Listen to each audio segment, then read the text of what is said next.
ਗੁਰੂ ਰੂ ਪਿਆਰੀ ਸਾਧ ਸੰਗਤ ਜੀ, ਵਾਹਿਗੁਰੂ ਜੀ ਕਾ ਖਾਲਸਾ, ਵਾਹਿਗੁਰੂ ਜੀ ਕੀ ਫਤਿਹ। ਭਾਈ ਸਾਹਿਬ ਭਾਈ ਵੀਰ ਸਿੰਘ ਜੀ ਦੀ ਇੱਕ ਅਮੋਲਕ ਲਿਖਤ ਹੈ, ਸ੍ਰੀ ਗੁਰੂ ਅੰਗਦ ਦੇਵ ਜੀ ਮਹਾਰਾਜ ਦੇ ਜੀਵਨ ਪ੍ਰਸੰਗ। ਆਓ ਉਸ ਦਾ ਅਗਲਾ ਹਿੱਸਾ ਸਰਵਣ ਕਰਨ ਦੀ ਕੋਸ਼ਿਸ਼ ਕਰੀਏ ਜੀ। 39ਵਾਂ ਹੈ ਗੋਇੰਦਵਾਲ। ਬੈਠੇ ਸਨ ਬਾਸਰਕੇ ਵਿੱਚ ਸ੍ਰੀ ਅਮਰਦਾਸ ਜੀ ਖੁਸ਼ੀ ਵਿੱਚ, ਉਸ ਖੁਸ਼ੀ ਵਿੱਚ ਨਾ ਕਿ ਜਿਸ ਦੇ ਅਸੀਂ ਤੁਸੀਂ ਜਾਣੂ ਹਾਂ, ਪਰ ਉਸ ਖੁਸ਼ੀ ਵਿੱਚ ਕਿ ਜੋ ਖੁਸ਼ੀਆਂ ਦੀ ਖਾਹਸ਼ ਛੱਡਿਆਂ ਆਉਂਦੀ ਹੈ। ਪ੍ਰੀਤਮ ਹੋਵੇ ਅਰਸ਼ੀ, ਉਸ ਨਾਲ ਪਵੇ ਪਿਆਰ, ਖੁਸ਼ ਕਰਨੇ ਦੀ ਹੋਵੇ ਲਾਲਸਾ, ਅਣਹੋਂਦੇ ਤਾਣ ਨਾਲ ਕਰ ਲਵੇ ਉਸ ਨੂੰ ਖੁਸ਼, ਫਿਰ ਹੁੰਦੀ ਹੈ ਖੁਸ਼ੀ। ਜੋ ਨਹੀਂ ਹੁੰਦੀ ਪ੍ਰੀਤਮ ਖੁਸ਼ੀ ਵਾਂਗੂ ਖੁਸ਼ੀ, ਪਰ ਬਣਾ ਦਿੰਦੀ ਹੈ ਖੁਸ਼ੀ ਦਾ ਰੂਪ। ਹੋ ਜੋ ਜਾਣਾ ਹੋਇਆ ਉਹ ਕੁਛ, ਜੋ ਕੁਛ ਕੇ ਚਾਹੁੰਦਾ ਹੈ, ਅਰਸ਼ੀ ਪ੍ਰੀਤਮ ਕੇ ਹੋ ਜਾਵੀਏ। ਉਹ ਕੁਛ ਹੋ ਜਾਣਾ ਹੈ ਉਸਦੀ ਖੁਸ਼ੀ, ਤੇ ਉਸਦੀ ਖੁਸ਼ੀ ਹੋ ਜਾਂਦੀ ਹੈ ਆਪਣੀ ਖੁਸ਼ੀ। ਉਸ ਅਰਸ਼ੀ ਦਾਤੇ ਦੀ ਖੁਸ਼ੀ ਵਿੱਚ ਸਮਾਏ ਖੁਸ਼ ਬੈਠੇ ਹਨ ਸ੍ਰੀ ਅਮਰਦਾਸ ਜੀ ਬਾਸਰਕੇ ਵਿੱਚ, ਜਿਨ੍ਹਾਂ ਨੇ ਆਪਣੀ ਖੁਸ਼ੀ ਵਿੱਚ ਟੋਰਿਆ ਸੀ ਬਾਸਰਕੇ।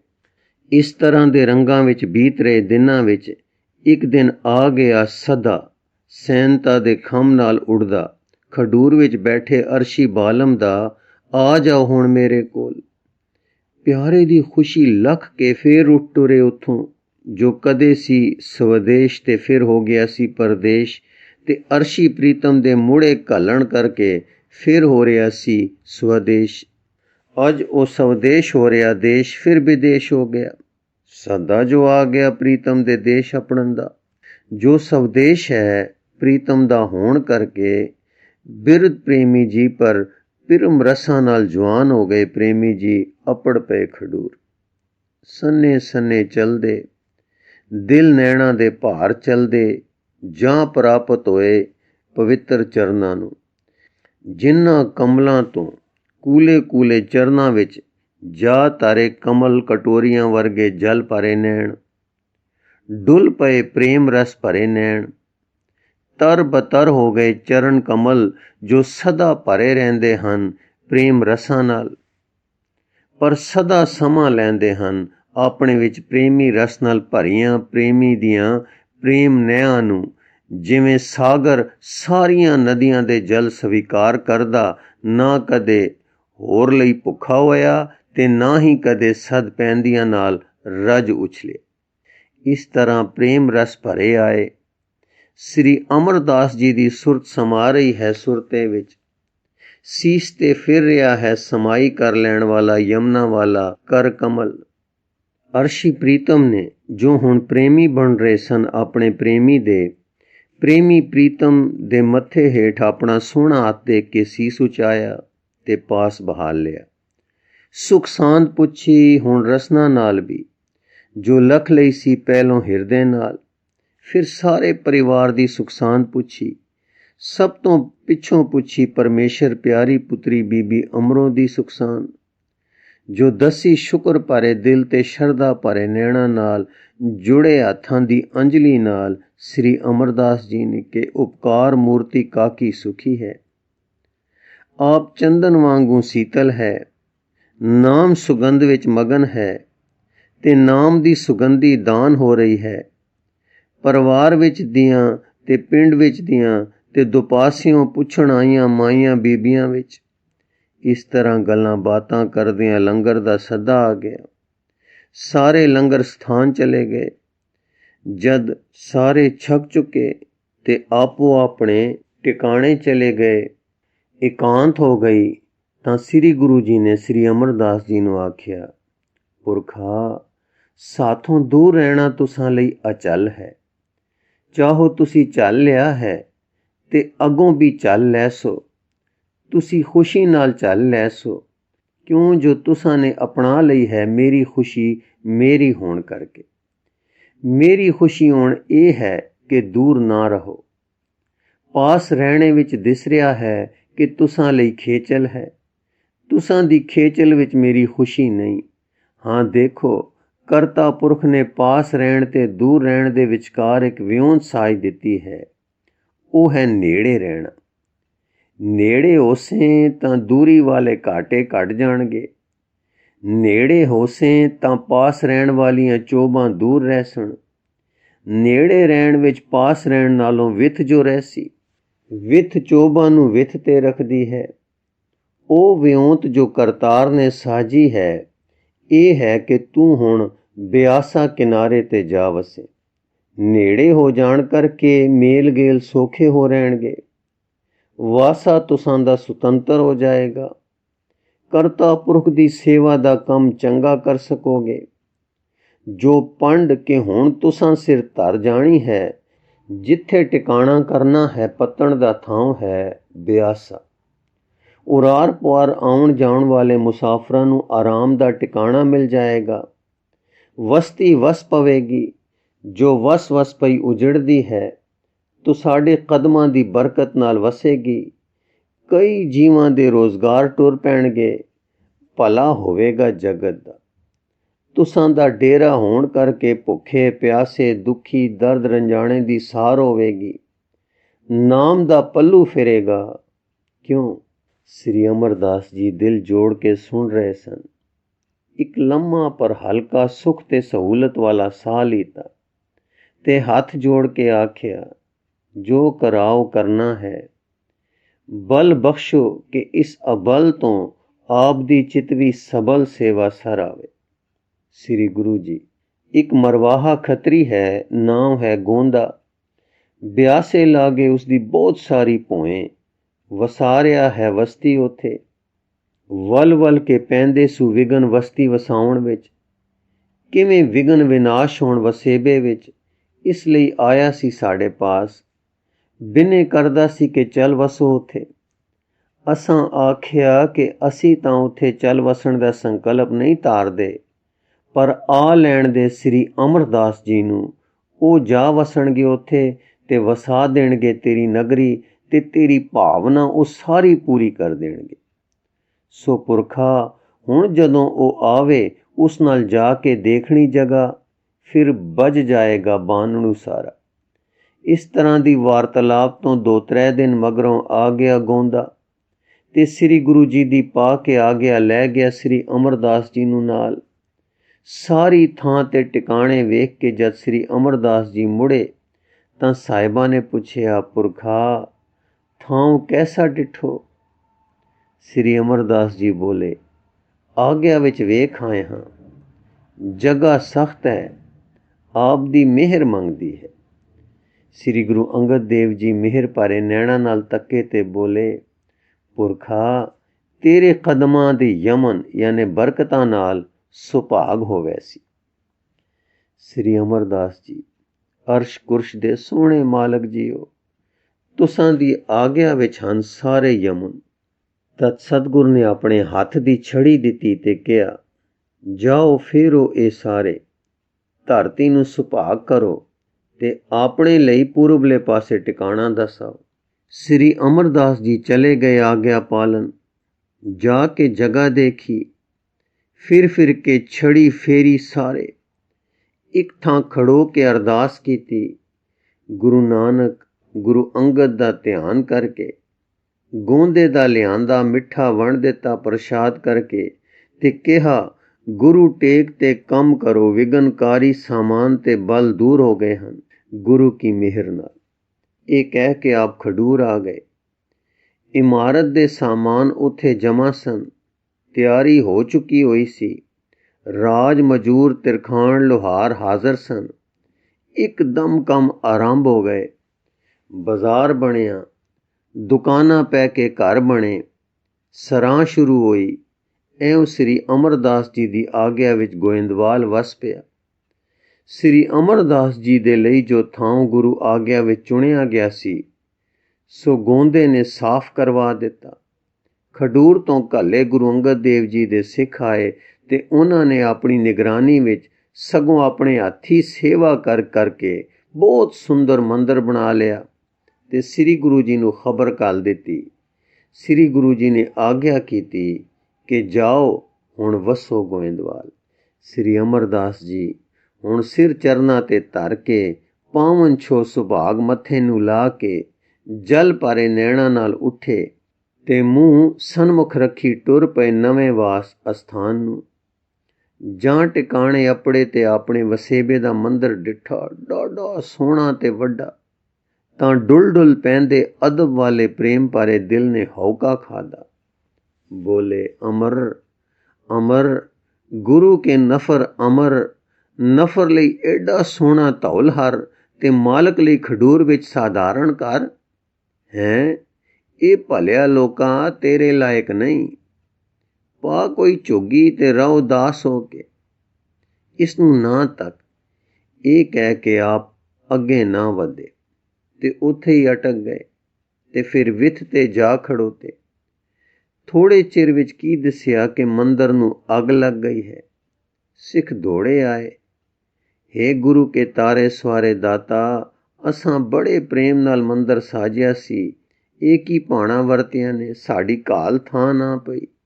ਸ੍ਰੀ ਜੀ ਬੋਲੇ, ਤੁਸੀਂ ਸਿੱਖ ਸਾਓ, ਗੁਰੂ ਤੋਂ ਸੋਹਣਾ ਤੇ ਵੱਡਾ ਮੰਦਰ ਗੁਰੂ ਦੇ ਨਫਰ ਲਈ ਕਿਵੇਂ ਸਾਜਿਓ ਨੇ। ਹੁਕਮ ਕਮਾਉਣ ਦੇ ਚਾਅ ਵਿੱਚ ਬਣ ਗਿਆ, ਇਹ ਸੋਚ ਨਾ ਫੁਰੀ। ਸ੍ਰੀ ਅਮਰਦਾਸ ਜੀ, ਚੰਗਾ ਫਿਰ ਗੁਰੂ ਪਿਆਰਿਓ, ਪਾਓ ਪਾਣੀ, ਬੁਝਾਓ, ਜੋ ਲੱਕੜ ਕਾਠ ਬਚ ਗਿਆ ਮਿਲੇ ਉਸੇ ਨਾਲ ਇੱਕ ਚੁਬਾਰਾ ਪਾ ਦਿਓ। ਹੇਠਾਂ ਕੋਠਾ ਅੰਨ ਪਾਣੀ ਲਈ, ਉੱਤੇ ਚੁਬਾਰਾ। ਬਾਰੀ ਵੱਡੀ ਖਡੂਰ ਦਸ਼ਾ ਰੱਖ ਕੇ, ਜੋ ਰਸਨਾ ਨਾਲ ਬੈਠਾਂ ਸਿਮਰਾਂ ਗੁਰੂ ਤੇ ਨੈਣਾ ਨਾਲ ਤੱਕਾਂ ਗੁਰੂ ਵਸੇਬੇ ਵਾਲੀ ਖਡੂਰ ਨੂੰ। ਆਗਿਆ ਪਾ ਕੇ ਸਿੱਖਾਂ ਨੇ ਅੱਗ ਬੁਝਾਈ, ਲੱਕੜ ਕਾਠ ਜੋ ਬਚ ਰਹੇ ਇਕੱਠੇ ਕੀਤੇ, ਮਲਬਾ ਚੁਕਵਾਇਆ, ਪੱਕੀਆਂ ਇੱਟਾਂ ਸਾਫ਼ ਕਰਵਾਈਆਂ ਤੇ ਇੱਕ ਕੋਠਾ ਹੇਠਾਂ ਬਣਾ ਕੇ ਉੱਤੇ ਚੁਬਾਰਾ ਪਾ ਦਿੱਤਾ। ਥੋੜੇ ਹੀ ਦਿਨ ਲੱਗੇ, ਕਾਰੀਗਰ ਸਨ ਗੋਂਦੇ ਦੇ, ਸਿੱਖ ਸਨ ਨਾਲ ਤੇ ਬਣਨਾ ਸੀ ਇੱਕ ਚੁਬਾਰਾ। ਇੰਨੇ ਦਿਨ ਗੋਂਦੇ ਕਰ ਟਿਕੇ ਰਹੇ, ਫਿਰ ਚੁਬਾਰੇ ਵਿੱਚ ਆ ਵਸੇ। ਹੁਣ ਗੋਇੰਦਵਾਲ ਵਿੱਚ ਰਹਿ ਕੇ ਨੇਮ ਇਹ ਬੱਝਾ ਕਿ ਅੰਮ੍ਰਿਤ ਵੇਲੇ ਧਿਆਨ ਮਗਨ ਬੈਠ ਜਾਣਾ, ਦਿਨ ਚੜੇ ਖਡੂਰ ਨੂੰ ਟੁਰ ਪੈਣਾ, ਲੰਗਰੋਂ ਪਹਿਲੇ ਅਪੜ ਪੈਣਾ, ਦਰਸ਼ਨ ਕਰਕੇ ਲੰਗਰ ਦੀ ਸੇਵਾ ਵਿੱਚ ਨਾਲ ਹੋ ਕੇ ਜਦੋਂ ਸਤਿਗੁਰ ਆਰਾਮ ਕਰਨ ਤਦੋਂ ਹੀ ਜਾਂ ਕੁਛ ਮਗਰੋਂ ਗੋਇੰਦਵਾਲ ਆ ਜਾਣਾ। ਥੋੜੇ ਚਿਰ ਵਿੱਚ ਗੁਰੂ ਜੀ ਦੀ ਆਗਿਆ ਨਾਲ ਗੋਇੰਦਵਾਲ ਵਿੱਚ ਹੋਰ ਘਰ ਬਣਵਾਏ ਗਏ ਤੇ ਸ੍ਰੀ ਅਮਰਦਾਸ ਜੀ ਨੂੰ ਆਗਿਆ ਹੋਈ ਕਿ ਆਪਣੇ ਸਾਰੇ ਪਰਿਵਾਰ ਕਬੀਲੇ ਨੂੰ ਬਾਸਰਕੇ ਤੋਂ ਲਿਆ ਕੇ ਗੋਇੰਦਵਾਲ ਵਸਾ ਲਓ। ਸੋ ਸ੍ਰੀ ਅਮਰਦਾਸ ਜੀ ਸਭ ਨੂੰ ਲੈ ਆਏ ਤੇ ਗੋਇੰਦਵਾਲ ਮਾਨੋ ਸਾਰੇ ਕਬੀਲੇ ਦਾ ਵਤਨ ਬਣ ਗਿਆ। 40ਵਾਂ ਹੈ ਗੁਰਸਿੱਖ ਮੇਲ। ਐਉਂ ਆਗਿਆ ਪਾ ਕੇ ਆਪ ਜੀ ਟਿਕ ਗਏ ਗੋਇੰਦਵਾਲ। ਦਰਸ਼ਨ ਮੇਲੇ ਕਰਦੇ ਰਹੇ ਜਿਵੇਂ ਪਿੱਛੇ ਵਰਣਨ ਹੋਇਆ ਹੈ। ਟਿਕਾਣੇ ਟਿਕ ਕੇ ਮਿਹਰ ਪਾਤਰ ਪੂਰੇ ਬਣ ਕੇ ਸ੍ਰੀ ਅਮਰਦਾਸ ਜੀ ਦਾ ਪ੍ਰੇਮ ਕਿਤੇ ਥੰਮ ਨਾ ਖਲੋਤਾ, ਉਹ ਸਦਾ ਵੱਧਦਾ ਹੀ ਗਿਆ। ਇੱਕ ਵੇਰ ਆਪ ਜੀ ਨੂੰ ਆਗਿਆ ਹੋਈ ਕਿ ਗੋਇੰਦਵਾਲ ਹੀ ਟਿਕੇ ਰਹੋ, ਖਡੂਰ ਸੁਖ ਆਓ। ਇਸ ਤਰ੍ਹਾਂ ਸਰੀਰਕ ਦਰਸ਼ਨਾਂ ਤੋਂ ਵਿੱਥ ਪੈ ਗਈ। ਹੋਰ ਖਿੱਚਾਂ ਵਿੱਥ ਨਾਲ ਘਟਦੀਆਂ ਹਨ, ਸੱਚੇ ਪਿਆਰ ਦੀ ਖਿੱਚ ਵਿੱਥ ਪਿਆਂ ਵੱਧਦੀ ਹੈ। ਇਸ ਤਰ੍ਹਾਂ ਖਿੱਚ ਵੱਧਦੀ ਵਿਆਕੁਲਤਾ ਵਿੱਚ ਲੈ ਗਈ। ਆਪ ਦੇ ਅਚਲਵੇਂ ਪਿਆਰ ਦੀ ਖਿੱਚ ਗੁਰੂ ਜੀ ਨੂੰ ਪਹੁੰਚੀ। ਖਡੂਰ ਸਦ ਘਾਲਣ ਦੀ ਥਾਂ ਸ੍ਰੀ ਗੁਰੂ ਜੀ ਆਪ ਟੁਰ ਪਏ ਗੋਇੰਦਵਾਲ ਨੂੰ। ਜਿਵੇਂ ਟੁਰ ਪੈਂਦਾ ਏ ਸਾਗਰ ਸਦਾ ਟੁਰੀ ਆ ਰਹੇ ਦਰਿਆ ਨੂੰ ਮਿਲਣੇ ਲਈ ਆਪ। ਇੱਧਰੋਂ ਆਪ ਟੁਰੇ, ਉਧਰ ਸਾਰ ਸੁਧ ਪਹੁੰਚੀ ਸ੍ਰੀ ਅਮਰਦਾਸ ਜੀ ਨੂੰ। ਉੱਠ ਟੁਰੇ ਅੱਗੋਂ ਲੈਣ ਨੂੰ, ਆ ਮਿਲੇ ਅੱਗੋਂ। ਦਰਸ਼ਨ ਕਰਦੇ ਸਾਰ ਦਰਸ਼ਨ ਦੀ ਸੁਧ ਉੱਠ ਨਸੀ, ਬੇਵਸੇ ਚਰਨਾਂ ਤੇ ਢਹਿ ਪਏ। ਸਤਿਗੁਰੂ ਜੀ ਦਰਵੇ ਚਾਹ ਕੇ ਘੁੱਟ ਛਾਤੀ ਨਾਲ ਲਾਇਆ, ਭਰਿਓ ਅੰਕ ਨਿਜਗਰੇ ਲਗਾਇਓ। ਮਾਨੋ ਦੋ ਜੋਤਾਂ ਇੱਕ ਜੋਤ ਹੋ ਗਈਆਂ। ਫਿਰ ਪਿਆਰ ਦੇਂਦੇ ਬਾਂਹ ਫੜ ਕੇ ਨਾਲ ਟੁਰ ਪਏ ਤੇ ਨਵੀਂ ਵਸੋਂ ਵਿੱਚ ਆਏ। ਸ੍ਰੀ ਅਮਰਦਾਸ ਜੀ ਦਾ ਚੁਬਾਰਾ ਤੇ ਹੋਰ ਟਿਕਾਣੇ ਦੇਖੇ, ਆਪਣੇ ਸੁਭਾਗ ਚਰਨਾਂ ਨਾਲ ਪਾਵਨ ਕੀਤੇ। ਫਿਰ ਅਗਲੇ ਪਾਸੇ ਨਦੀ ਵੱਲ ਨੂੰ ਹੋ ਟੁਰੇ ਤੇ ਇੱਕ ਟਿਕਾਣੇ ਜਾ ਬਿਰਾਜੇ। ਸੁਹਾਵੀ ਬਿਆਸਾ ਦੇ ਨਿਰਾਸਾ ਕਰਨ ਕੰਢੇ ਤੇ। ਇੱਥੇ ਕਿਤਨਾ ਚਿਰ ਆਤਮ ਪਰਮਾਤਮ ਵਿਸ਼ਿਆਂ ਤੇ ਵਾਰਤਾਲਾਪ ਹੁੰਦੀ ਰਹੀ ਤੇ ਆਪਣੇ ਪਿਆਰੇ ਨੂੰ ਅਸੀਸਾਂ ਤੇ ਵਰਦਾਨ ਦੇਂਦੇ ਗੁਰੂ ਜੀ ਪਰਤ ਪਏ ਖਡੂਰ ਨੂੰ। ਇਸ ਤਰ੍ਹਾਂ ਆਗਿਆ ਵਿੱਚ ਸ੍ਰੀ ਅਮਰਦਾਸ ਜੀ ਟਿਕੇ ਰਹਿੰਦੇ ਗੋਇੰਦਵਾਲ। ਆਗਿਆ ਵਿੱਚ ਦਰਸ਼ਨ ਕਰਨ ਆ ਜਾਂਦੇ ਖਡੂਰ, ਕਦੇ ਸ੍ਰੀ ਗੁਰੂ ਜੀ ਆਪ ਚਲ ਜਾਂਦੇ ਗੋਇੰਦਵਾਲ ਤੇ ਦਰਸ਼ਨ ਦੇ ਕੇ ਨਿਹਾਲ ਕਰ ਆਉਂਦੇ। 41ਵਾਂ ਹੈ ਖਡੂਰ ਤੋਂ ਵਿਦੈਗੀ। ਸ੍ਰੀ ਅਮਰਦਾਸ ਜੀ ਇੱਕ ਦਿਨ ਖਡੂਰ ਆਏ ਤਾਂ ਕੀ ਦੇਖਦੇ ਹਨ ਕਿ ਸਤਿਗੁਰੂ ਜੀ ਦਾ ਡੇਰਾ ਸਾਰਾ ਖਾਲੀ ਪਿਆ ਹੈ। ਨਾ ਆਪ ਹਨ, ਨਾ ਸਾਧ ਸੰਗਤ, ਨਾ ਕੋਈ ਸਾਮਾਨ, ਨਾ ਕੋਈ ਜੀਵ ਸਾਈਂ ਦਾ। ਕਾਲੀ ਨਾਲ ਆਪ ਨੇ ਮਾਈ ਵਿਰਾਈ ਦੇ ਘਰ ਵੱਲ ਨੂੰ ਰੁਖ ਕੀਤਾ। ਚੌਧਰੀ ਮਹਿਮਾ ਅੱਗੋਂ ਆਪ ਆਉਂਦਾ ਮਿਲ ਪਿਆ, ਜਿਸ ਨੇ ਅੱਗੇ ਵੱਧ ਕੇ ਅਦਬ ਨਾਲ ਮੱਥਾ ਟੇਕਿਆ। ਆਪ ਜੀ ਨੇ ਕਾਲੀ ਨਾਲ ਪੁੱਛਿਆ, ਸੁਣ ਬਈ ਚੌਧਰੀ, ਸਤਿਗੁਰੂ ਜੀ ਨੇ ਕਿਸ ਧਰਤੀ ਤੇ ਜਾ ਭਾਗ ਲਾਏ ਹਨ? ਖਡੂਰ ਸਖਣੀ ਹੋਈ ਪਈ ਹੈ। ਚੌਧਰੀ ਹੱਥ ਬੰਨ੍ਹ ਕੇ, ਕੀ ਦੱਸਾਂ, ਲਾਜ ਆਉਂਦੀ ਏ ਦੱਸਦਿਆਂ ਵੀ। ਸਾਡੀ ਕੋਈ ਪੇਸ਼ ਨਹੀਂ ਗਈ। ਮੁਲਖਈਆ ਜਦੋਂ ਭੂਏ ਉੱਠੇ, ਸਭ ਦੀ ਮਤ ਮਾਰੀ ਜਾਂਦੀ ਏ, ਵਿੱਚੇ ਸਿਆਣਿਆਂ ਦੀ। ਕਿਸੇ ਨਾ ਸੁਣੀ ਸਾਡੀ, ਸਾਡੇ ਭਾਗ। ਸ੍ਰੀ ਅਮਰਦਾਸ ਜੀ, ਗੱਲ ਕੀ ਏ ਤੇ ਕਿਵੇਂ ਹੋਈ? ਚੌਧਰੀ, ਤੁਸੀਂ ਜਾਣਦੇ ਹੋ ਜੋਗੀਆਂ ਨੂੰ, ਨਾਥਾਂ ਟਿਕਾਣੇ, ਥਾਂ ਥਾਂ ਟਿਕਾਣੇ ਹਨ ਜਿਨ੍ਹਾਂ ਦੇ। ਹੁਣ ਕੁਝ ਘਟਦੇ ਜਾਂਦੇ ਹਨ। ਇੱਥੇ ਵੀ ਇੱਕ ਤਕੜਾ ਮੱਠ ਹੈ ਜੋਗੀਆਂ ਦਾ। ਇੱਥੇ ਦਾ ਜੋਗੀਸ਼ਰ ਕਨਪਾਟਾ ਸ਼ਿਵਨਾਥ ਚਿਰਾਂ ਤੋਂ ਵਾਂਡੇ ਗਿਆ ਹੋਇਆ ਸੀ। ਅਸਾਂ ਜਾਤਾ ਸੀ, ਗਿਆ ਸੋ ਗੁਜ਼ਰਿਆ ਹੋ ਗਿਆ। ਉਹ ਆ ਨਿਕਲਿਆ ਏ ਕਿਧਰੋਂ ਭੌਂਦਾ ਚਾਹੁੰਦਾ। ਚੇਟਕੀਏ ਜਿਵੇਂ ਹੁੰਦੇ ਹਨ ਅਕਸਰ ਜੋਗੀ, ਮਨ ਨਹੀਂ ਸਾਧਦੇ। ਜਿਵੇਂ ਗੁਰੂ ਨਾਨਕ ਦੇਵ ਜੀ ਨੇ ਆਖਿਆ ਹੈ, ਕਾਇਆਂ ਸਾਧਿਆਂ ਕੀ ਬਣਦਾ ਏ, ਮਨ ਉਵੇਂ ਹੀ ਰਹਿੰਦਾ ਏ ਬੇਕਾਬੂ। ਫਿਰ ਰਿੱਧਾਂ ਸਿੱਧਾਂ ਵਿੱਚ ਫਸ ਡਿੱਗਦੇ ਹਨ। ਪਿੰਡ ਆਇਆ ਏ ਜੋਗੀ ਤਾਂ ਖੁਣਸਿਆ ਗੁਰੂ ਕਾ ਪ੍ਰਤਾਪ ਵੇਖ ਕੇ। ਇੱਧਰ ਲੱਗ ਰਹੀ ਏ ਓੜ, ਸਾਵਣ ਵਸੋ ਤੇ ਬੀਜੀਆਂ ਉੱਗੀਆਂ, ਫਿਰ ਆਕਾਸ਼ ਨੇ ਬੂੰਦ ਨਹੀਂ ਸੁੱਟੀ। ਹੁਣ ਜਾ ਰਿਹਾ ਏ ਭਾਦੋਂ, ਹਰੀ ਖੇਤੀ ਹੁਣ ਕੁਮਲਾ ਰਹੀ ਏ। ਪਿੰਡ ਦੇ ਲੋਕ ਚਾਂਬਲੇ ਚਾਂਬਲੇ ਗਏ ਜੋਗੀ ਪਾਸ। ਬਾਬਾ ਤੂੰ ਸਾਡਾ ਪੀਰ ਏ ਪੁਰਾਣਾ, ਕੋਈ ਲਾ ਪੀਰੀ ਦਾ ਮੀਂਹ। ਜੋਗੀ ਅੱਗੇ ਹੀ ਕੋਈ ਦਾਵ ਲੱਭ ਰਿਹਾ ਸੀ। ਆਖਣ ਲੱਗਾ, ਮੀਂਹ ਕਿਵੇਂ ਪਵੇ? ਤੁਹਾਡੇ ਪਿੰਡ ਇੱਕ ਗ੍ਰਸਤੀ ਬੈਠਾ ਮੱਥੇ ਟਿਕਾਉਂਦਾ ਏ। ਇੰਦਰ ਤਾਂ ਕਾਰਨ ਗੁੱਸੇ ਵਿੱਚ ਹੈ। ਇਸ ਨੂੰ ਪਿੰਡੋਂ ਬਾਹਰ ਕਰੋ ਤਾਂ ਮੀਂਹ ਮੈਂ ਪਵਾ ਦਿਆਂਗਾ। ਇੱਕ ਸਿਆਣੇ ਆਖਿਆ, ਗੁਰੂ ਤਾਂ ਸਭ ਦਾ ਭਲਾ ਕਰਦਾ ਏ, ਕਿਸੇ ਨਾਲ ਮਾੜਾ ਨਹੀਂ, ਭਜਨ ਦੀ ਮੂਰਤੀ ਏ। ਜੋਗੀ ਨੇ ਕਿਹਾ, ਫਿਰ ਜੇ ਸਤਿਆਵਾਨ ਏ ਤਾਂ ਮੀਂਹ ਪਾਵੇ ਨਾ। ਆਖੂ ਸੂ ਜਾ ਕੇ ਮੀਂਹ ਪਾ ਬਈ ਕਲਾਵਾਨਾ। ਜੇ ਪੀਰੀ ਪੱਲੇ ਨਹੀਂ ਤਾਂ ਪਿੰਡੋਂ ਪਰੇ ਹੋ ਜਾ। ਜੇ ਤਾਂ ਮੀਂਹ ਪਾ ਦੇਵੇਂ ਤਾਂ ਅੰਮੀ ਜਮੀ ਟਿਕਿਆ ਰਹੇ, ਤੇ ਜੇ ਨਾ ਪਾਵੇ ਤਾਂ ਫਿਰ ਮੈਂ ਪਾ ਦਿਆਂਗਾ। ਪਰ ਤਾਂ ਜੇ ਉਹ ਪਿੰਡੋਂ ਚਲਾ ਜਾਏ, ਉਸ ਦੇ ਬੈਠਿਆਂ ਮੇਰੀ ਨਹੀਂ ਚੱਲਣੀ। ਮੱਥੇ ਟਿਕਾਉਣੇ ਗ੍ਰਸਤੀ ਦਾ ਉਪੱਦਰ ਏ। ਤੁਸਾਂ ਵੇਖ ਲੈਣਾ, ਗੁਰੂ ਗਿਰਾਂ ਤੋਂ ਗਿਆ ਨਹੀਂ ਕਿ ਇੰਦਰ ਖਾਰੀ ਛੱਜੀ ਉਠਾ ਨਹੀਂ। ਇਹ ਸੁਣ ਕੇ ਮੀਂਹ ਲਈ ਬੇਕਲ ਹੋਏ ਜੱਟ ਭੂਏ ਉੱਠੇ ਤੇ ਟੁਰ ਪਏ। ਮੈਂ ਸਮਝਾਇਆ, ਗੁਰੂ ਕੀ ਬੇਅਦਬੀ ਨਾ ਕਰੋ। ਅੱਗੇ ਖਬਰੇ ਕਿੰਨਾ ਫੇੜਿਆਂ ਨੂੰ ਫੜੇ ਬੈਠੇ ਹਾਂ ਜੋ ਓੜ ਲੱਗੀ ਏ।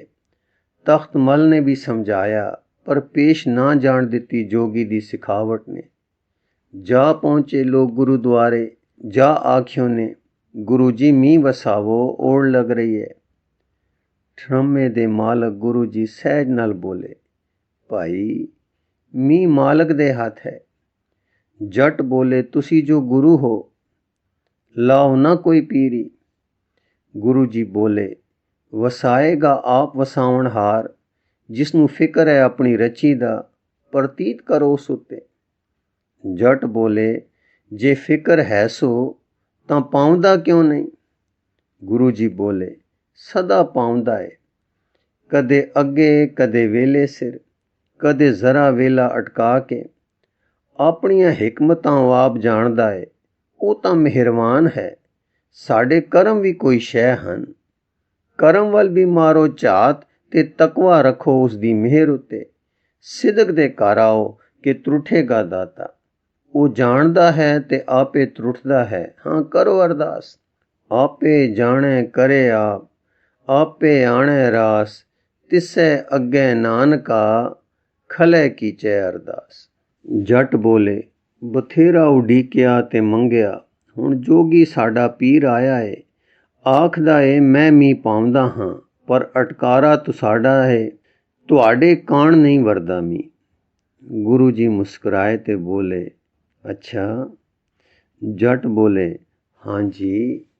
ਉਹ ਆਖਦਾ ਏ ਪਿੰਡ ਛੋੜ ਜਾਣ ਜੇ ਗੁਰੂ ਜੀ ਤਾਂ ਉਹ ਵਸਾਏਗਾ ਮੀਂਹ ਆਪਣੀ ਕਲਾ ਨਾਲ, ਹੱਥਾਂ ਤੇ ਸਰੋਂ ਜਮਾ ਦਿਖਾਏਗਾ। ਆਖਦਾ ਏ ਤੁਸਾਂ ਕੰਡ ਵਿਲਾਈ ਨਹੀਂ ਕਿ ਵਰਖਾ ਆਈ ਨਹੀਂ। ਗੁਰੂ ਜੀ ਬੋਲੇ, ਭਲਾ ਭਾਈ ਭਲਾ, ਜਿਸ ਵੀ ਤੁਹਾਡਾ ਭਲਾ ਹੈ ਮਨਾਓ, ਅਸੀਂ ਵੀ ਤੁਹਾਡੇ ਭਲੇ ਵਿੱਚ ਰਾਜ਼ੀ ਹਾਂ। ਜੇ ਸਾਡੇ ਗਿਆ ਹੁੰਦਾ ਏ ਤੁਹਾਡਾ ਭਲਾ ਤਾਂ ਹੋਵੇ, ਅੰਮੀ ਜੰਮੀ ਅਸੀਂ ਚਲਦੇ ਹਾਂ। ਇਹ ਆਖ ਕੇ ਖਿਮਾ ਖਿਉਣੀ ਦੀ ਨਿੱਧ ਗੁਰੂ ਜੀ ਉੱਠ ਖੜੋਤੇ। ਭਾਈ ਬੁੱਢਾ ਜੀ ਜੱਟਾਂ ਨੂੰ ਰਸਤੇ ਪਾਉਣਾ ਚਾਹੁੰਦੇ ਸਨ, ਕੁਝ ਸਮਝੌਤੀ ਨਾਲ ਕਿ ਰੱਬ ਜਾਣੇ ਕੁਝ ਸ਼ਕਤੀ ਨਾਲ।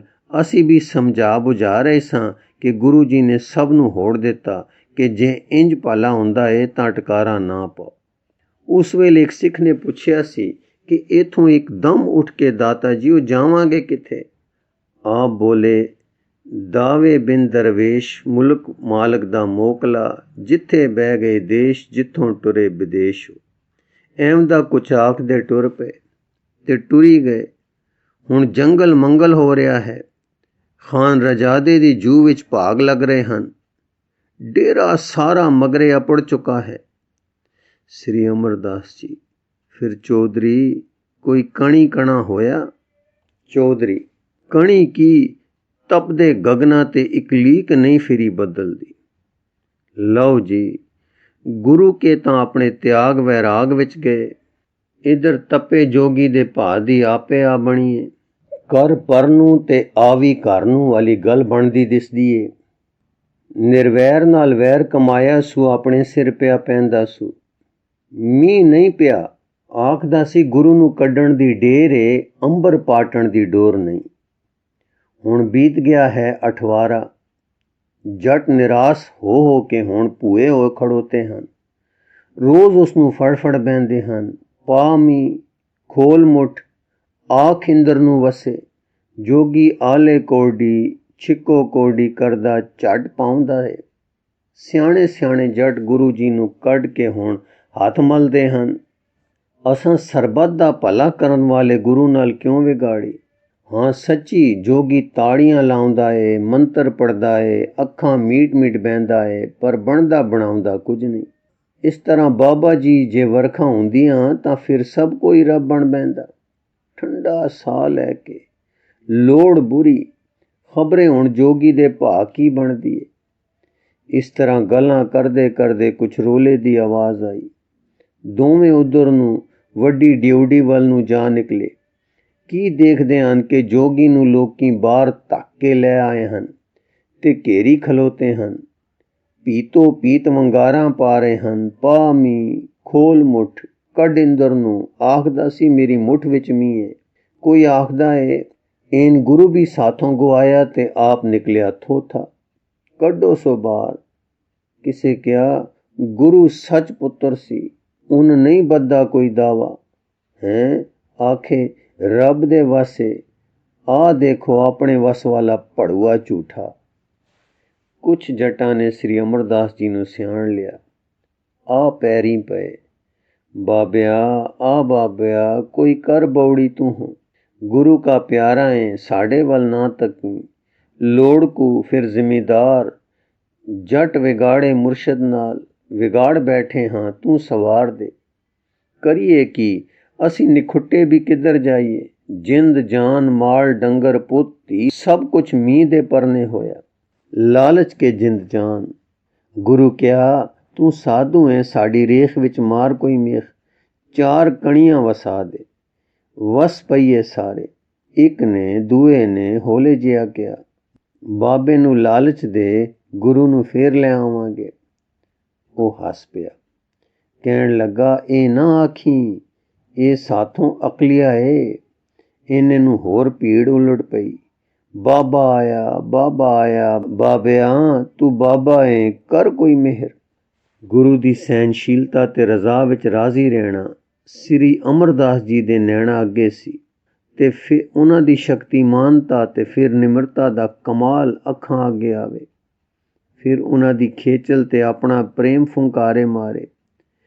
ਦੰਡ ਦੇਣ ਦੀ ਸੁੱਝੇ ਅਰ ਦਿੱਤੋਂ ਨੇ ਡੰਡ, ਪਰ ਉਵੇਂ ਜਿਵੇਂ ਚੰਦਨ ਦੇਂਦਾ ਏ, ਦੰਡ ਕੁਹਾੜੇ ਨੂੰ ਆਪਣੀ ਖੁਸ਼ਬੂ ਲਾ ਦਿੰਦਾ ਹੈ।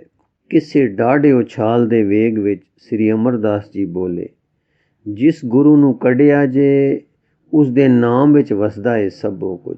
ਜੇ ਧਾਰੋ ਨਿਚਾ ਦਿਓ ਦੁਹਾਈ ਉਸ ਦੇ ਨਾਮ ਦੀ ਸਿਦਕ ਨਾਲ, ਪਿਆਰ ਨਾਲ ਆਪਣੀ ਕੀਤੀ ਤੇ ਭਰ ਕੇ ਨੈਣ, ਤਾਂ ਵੇਖੋ ਤਰੁੱਠਦਾ ਏ ਕਿ ਨਾ ਅੰਬਰਾਂ ਦਾ ਮਾਲਕ। ਮਿਲਵੀਂ ਤੇ ਕਾਲੀ ਆਵਾਜ਼ ਆਈ ਭੀੜ ਵਿੱਚੋਂ, ਕਿਵੇਂ ਬਾਬਾ ਕਿਵੇਂ? ਸ੍ਰੀ ਅਮਰਦਾਸ ਜੀ, ਮਨ ਵਿੱਚ ਮੰਨੋ ਆਪਣਾ ਅਪਰਾਧ, ਸਿਦਕ ਧਾਰੋ ਕਿ ਗੁਰੂ ਹੈ ਸਮਰੱਥ। ਫਿਰ ਆਖੋ ਧੰਨ ਗੁਰੂ ਅੰਗਦ ਦੇਵ, ਦਿਲ ਜੋੜ ਕੇ ਕਰੋ ਅਰਦਾਸ, ਆਖੋ ਸ੍ਰੀ ਗੁਰੂ ਅੰਗਦ ਦੇਵ ਸਮਰੱਥ ਗੁਰੂ। ਇਹ ਸੁਣ ਕੇ ਸਾਰੇ ਅਦਬ ਵਿੱਚ ਖੜੋ ਗਏ ਤੇ ਆਵਾਜ਼ ਆਈ, ਧੰਨ ਗੁਰੂ ਅੰਗਦ ਦੇਵ ਜੀ। ਪਰ ਸ੍ਰੀ ਅਮਰਦਾਸ ਜੀ ਬੋਲੇ, ਅਜੇ ਕਸਰ ਹੈ, ਹੋਰ ਦਿਲ ਇਕੱਠਾ ਕਰੋ, ਹੋਰ ਪਿਆਰ ਵਿੱਚ ਆਓ ਤੇ ਫਿਰ ਆਖੋ। ਫਿਰ ਬੜੀ ਟਿਕਵੀਂ ਆਵਾਜ਼ ਆਈ, ਧੰਨ ਸ੍ਰੀ ਗੁਰੂ ਅੰਗਦ ਦੇਵ। ਆਪ ਬੋਲੇ, ਅਜੇ ਕਸਰ ਹੈ। ਤੀਸਰੀ ਆਵਾਜ਼ ਤੇ ਜਦ ਨੈਣ ਖੁੱਲੇ ਤਾਂ ਭੱਠ ਤਪਦਾ ਨੀਲਾ ਆਕਾਸ਼ ਗਹਿਰਾ ਸੀ। ਕੁਝ ਚਿਰ ਮਗਰੋਂ ਬਦਲ ਦਿਸ ਆਏ, ਕਿਣਮਿਣ ਲੈ ਪਈ, ਫਿਰ ਮੋਲੇ ਧਾਰ ਹੋ ਵਸੇ। ਜ਼ਮੀਂਦਾਰ ਤਾਂ ਅਸਮਾਨਾਂ ਵੱਲ ਤੱਕਦੇ ਅਚਰਜ ਹੋ ਰਹੇ ਸਨ। ਸ੍ਰੀ ਅਮਰਦਾਸ ਜੀ ਚੁਪਾਤੇ ਤੇ ਮਲਕੜੇ ਹੀ ਖਿਸਕ ਗਏ ਖਾਨ ਰਜਾਦੇ ਵੱਲ ਨੂੰ। ਜਿਉਂ-ਜਿਉਂ ਛੈਬਰ ਵਧੀ, ਖੁਸ਼ੀਆਂ ਚਾਉ ਤੇ ਨੱਚ ਟੱਪ ਵਧੀ। ਕੁਛ ਗਬਰੂਟ ਉਸ ਉਛਾਲ ਵਿੱਚ ਜੋਗੀ ਦੇ ਉਦਾਲੇ ਹੋ ਗਏ। ਨਿਕਲ ਪਾਪੀਆ ਸਾਡੇ ਪਿੰਡੋਂ, ਤੇਰੇ ਪਿੱਛੇ ਨਹੀਂ ਸੀ ਪੈਂਦਾ ਮੀਂਹ। ਇਸ ਤਰ੍ਹਾਂ ਧੱਕੇ ਧੋੜੇ ਦੇਂਦੇ, ਡੇਗਦੇ, ਖੇਤਾਂ ਵਿੱਚ ਘਸੀੜਦੇ, ਪਿੰਡ ਦੀਆਂ ਜੂਹਾਂ ਤੋਂ ਬਾਹਰ ਸੱਟ ਆਏ, ਲੰਮੇ ਸਾਹ ਲੈਂਦੇ ਨੂੰ ਤੇ ਸਾਹ ਤਰੋੜਦੇ ਨੂੰ। 42ਵਾਂ ਹੈ ਖਾਨ ਰਜਾਦੇ। ਸ੍ਰੀ ਸਤਿਗੁਰੂ ਜੀ ਖਾਨ ਰਜਾਦੇ ਪਲੰਗ ਤੇ ਬੈਠੇ ਸਨ। ਕੁਝ ਸਿੰਘ ਦੁਆਲੇ ਬੈਠੇ ਆਪ ਦੀ ਮਨੋਹਰ ਸਿੱਖਿਆ ਸੁਣ ਰਹੇ ਸਨ ਕਿ ਆਪ ਜੀ ਨੂੰ ਦੂਰੋਂ ਸ੍ਰੀ ਅਮਰਦਾਸ ਜੀ ਆਉਂਦੇ ਦਿਸ ਪਏ, ਜਿਸ ਆਪਣੇ ਲਾਏ ਨੋ ਨਿਹਾਲ ਨੂੰ ਵੇਖ ਕੇ ਬਾਗ ਬਾਗ ਹੋ ਜਾਇਆ ਕਰਦੇ ਸਨ। ਅੱਜ ਦੇਖਦੇ ਸਾਰ ਪਿੱਠ ਫੇਰ ਲਈ। ਇਸ ਵੇਲੇ ਸ੍ਰੀ ਅਮਰ ਜੀ ਮੱਥਾ ਟੇਕ ਰਹੇ ਸਨ। ਜਦ ਸਿਰ ਚਾਇਆ ਤੇ ਆਪਣੀ ਵੱਲ ਸਤਿਗੁਰੂ ਦੀ ਪਿੱਠ ਵੇਖੀ ਤਾਂ ਫਿਕਰ ਪਿਆ ਕਿ ਸਦਾ ਖਿੜੇ ਦਾਤਾ ਤਾਂ ਸਦਾ ਪ੍ਰਸੰਨ ਹਨ। ਇਹ ਕੋਈ ਮੇਰੀ ਭੁੱਲ ਹੋਈ ਹੈ ਜੋ ਲਿਖਾਈ ਜਾ ਰਹੀ ਹੈ। ਫਿਰ ਸਮਝ ਪਈ ਕਿ ਮੈਨੂੰ ਮਤਾਂ ਦਿਸ਼ਾ ਭਰਮ ਹੋਇਆ ਹੋਵੇ। ਗੁਰੂ ਕੇ ਮੁਖਾਰਬਿੰਦ ਵਾਲੇ ਪਾਸੇ ਹੋ ਕੇ ਫਿਰ ਮੱਥਾ ਟੇਕਿਆ, ਸਿਰ ਚਾਇਆ ਤਾਂ ਫਿਰ ਪਿੱਠੀ ਨਜ਼ਰ ਪਈ। ਹੁਣ ਨਿਸ਼ਚਾ ਹੋ ਗਿਆ ਕਿ ਹੋਵੇ ਨਾ ਤਾਂ ਮੇਰੀ ਖਡੂਰ ਵਾਲੀ ਸ਼ਕਤੀ ਵਰਤਣੀ ਹਜ਼ੂਰ ਦੇ ਪਸੰਦ ਨਹੀਂ ਆਈ। ਜੋ ਉੱਚ ਪਰਖ ਵਾਲੀ ਗੁਰੂ ਕੀ ਕਸਵਟੀ ਤੇ ਠੀਕ ਨਹੀਂ ਬੈਠੀ। ਦਿਲ ਨੇ ਦ੍ਰਵਣਤਾ ਖਾਦੀ, ਗੋਡਿਆਂ ਪਰਨੇ ਹੋ ਗਏ ਤੇ ਬੜੀ ਨਿਮਰ ਸੁਰ ਵਿੱਚ ਬਿਨੈ ਕੀਤੀ, ਬਖਸ਼ਨ ਦਾਤਾ ਤਰਾਹਿਮਾ, ਬਖਸ਼ ਲਓ ਤਰਾਹਿਮਾ ਤਰਾਹਿਮਾ। ਗੁਰੂ ਜੀ ਨੇ ਸਤ ਸੁਣੀ, ਰਿਦੇ ਦੀਆਂ ਡੂੰਘਾਣਾਂ ਤੋਂ ਉੱਠ ਕੇ ਆਈ ਸਤ ਸੁਣੀ। ਪਰਤੇ ਤੇ ਬੋਲੇ, ਸ਼ਕਤੀ ਦੀ ਹੱਟ ਕਿਉਂ ਲਾਈ ਅਮਰਦਾਸ? ਸ੍ਰੀ ਅਮਰਦਾਸ ਜੀ, ਭੁੱਲ ਹੋਈ ਦਾਤਾ। ਗੁਰੂ ਅਪਮਾਨ ਝੱਲ ਨਹੀਂ ਸਕਿਆ, ਰਜ਼ਾ ਨੂੰ ਲਖ ਨਹੀਂ ਸਕਿਆ। ਸੋਚ ਇਹ ਆਈ ਸੀ ਕਿ ਮੂਰਖਾਂ ਨੂੰ ਅਕਲ ਸ਼ਕਤੀ ਵੇਖ ਕੇ ਹੀ ਆਉਂਦੀ ਹੈ, ਪਰ ਦਾਤਾ ਆਪ ਦੀ ਦ੍ਰਿਸ਼ਟੀ ਪਾਰਾਵਾਰ ਹੈ। ਭੁੱਲ ਸਾਡੇ ਪੱਲੇ ਭੁੱਲ, ਪਿਰਕੀ ਸਾਰ ਨਾ ਜਾਣੀ, ਭੁਲਾਵੜੇ ਭੁੱਲੀ ਭੁੱਲ ਭੁੱਲ ਪਛੋਤਾਵਣੀ। ਗੁਰੂ ਜੀ, ਸ਼ਕਤੀ ਅੱਗੇ ਲੋਕ ਨਿਉ ਤਾਂ ਜਾਂਦੇ ਹਨ, ਪਰ ਨਿਭਾ ਕੇ ਕੀ ਖਟੀਦਾ ਹੈ ਵਡਿਆਈ। ਵਡਿਆਈ ਕੀ ਸਵਾਰਦੀ ਹੈ, ਸਵਾਦ ਦਿੰਦੀ ਹੈ ਆਪਣੇ ਵਿੱਚ ਵੱਡੇ ਪ੍ਰਤੀਤ ਕਰਨ ਦੀ। ਜੋ ਸਵਾਦ ਕੇ ਹਉਂਦਾ ਹੈ, ਇਹ ਹਉਂਦਾ ਸਵਾਦ ਨਾਮ ਤੋਂ ਵਿਸਾਰ ਦਿੰਦਾ ਹੈ। ਨਾਮ ਤੋਂ ਵਿਸਾਰਾ ਮਾਇਆ ਵਿਸਮਾਦ ਵਿੱਚ ਭੁਲਾਈ ਰੱਖਦਾ ਹੈ, ਪਿਆਰੇ ਸਾਈਂ ਤੋਂ ਦੂਰ ਰੱਖਦਾ ਹੈ। ਪਿਆਰੇ ਤੋਂ ਦੂਰ ਰੱਖਣ ਵਾਲੀ ਦੁਨੀਆ ਦੀਆਂ ਵਡਿਆਈਆਂ ਸਾੜੀਆਂ ਭਲੀਆਂ ਜੋ ਨਾਲ ਵੀ ਨਹੀਂ ਜਾਂਦੀਆਂ। ਫਿਰ ਸੱਦ ਉੱਠੀ ਸੋਹਣੇ ਗਲੇ ਤੋਂ, ਨਾਨਕ ਦੁਨੀਆ ਕੀਆਂ ਵਡਿਆਈਆਂ, ਅੱਗੀ ਸੇਤੀ ਜਾਲ, ਇਨੀ ਜਲਈ ਨਾਮ ਵਿਸਾਰਿਆ, ਇੱਕ ਨਾ ਚਲਿਆ ਨਾਲ। श्री अमरदास जी। पिर की सार न जानी, हाँ जी पुलावड़े, पुलावड़े पुली, पुल पुल पछोताणी, पछोताणी। श्री गुरु जी। सुन पुरखा, नाल जाण वाली वडियाई नाम विच वसती है। जिन्हां नूं ਇਹ ਮਿਲੀ ਹੈ ਉਹ ਬਾਹਰ ਸ਼ਕਤੀਆਂ ਦਿਖਾ ਕੇ ਕੋਈ ਪਲਾਲ ਨਹੀਂ ਕਰਦੇ। ਉਹ ਤਾਂ ਅੰਦਰ ਰਤੇ ਰਹਿੰਦੇ ਹਨ ਪਿਆਰੇ ਪ੍ਰੀਤਮ ਦੇ ਪਿਆਰ ਵਿੱਚ।